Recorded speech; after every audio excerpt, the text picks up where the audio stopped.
Friends, there is a report that Pope Francis is critically ill and is receiving treatment at the hospital. However, there is something happening that I don't understand.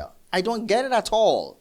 By the way, if you are here for the first time, you are welcome to the channel. My name is Lawrence and I am an Adventist content creator, an Adventist YouTuber. I create content and share my thoughts on events that are taking place both within and outside of the SDA Church. So please feel free to subscribe to this channel and press the notification bell so that you don't miss any of the videos we publish, okay? Now, let's get into it. So as I said, Pope Francis is critically ill and there is something strange happening.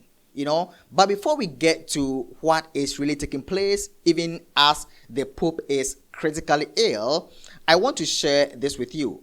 Catholics, all Catholics around the globe, are praying for the healing of the Pope.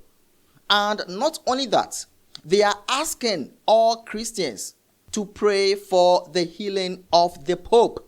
But I don't think Adventists are going to pray because, you know what I mean? You know what I mean? Okay, if you're an Adventist watching me right now, are you going to pray for the healing of the Pope? Well, let me know that in the comments. Okay, let me know that in the comments, friends. Now, let's get to the main issue. Something is happening even as the Pope is receiving treatment. And what is happening at Vatican? Let's watch this.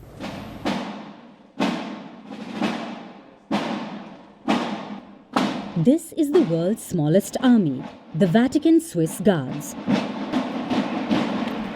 They have one sole mission, to protect the Pope. But this week, these guards are secretly rehearsing for something else, a funeral.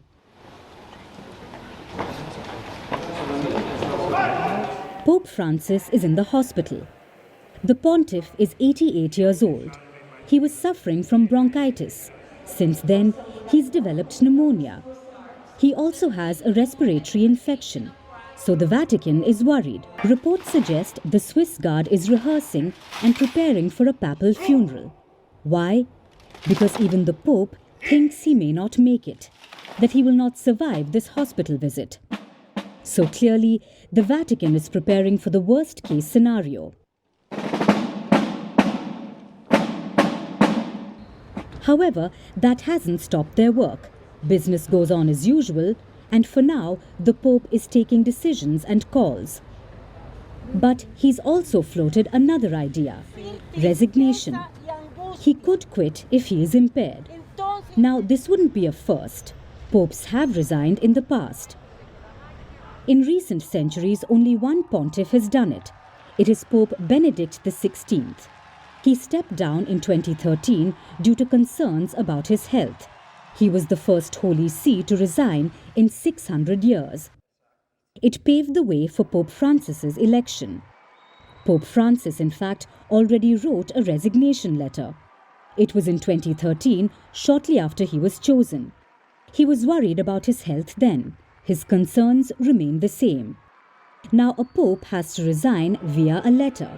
It's submitted to the College of Cardinals. However, there's no need for approvals. Under the canon law, it should be done by free will. If they fear any fraud, the resignation can be rejected.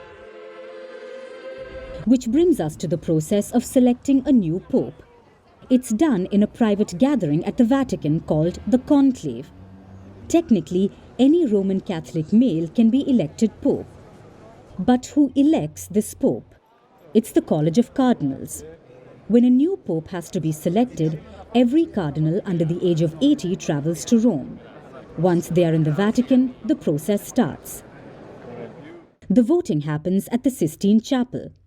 Each of them is given a ballot. They must write the name of the candidate they want to choose.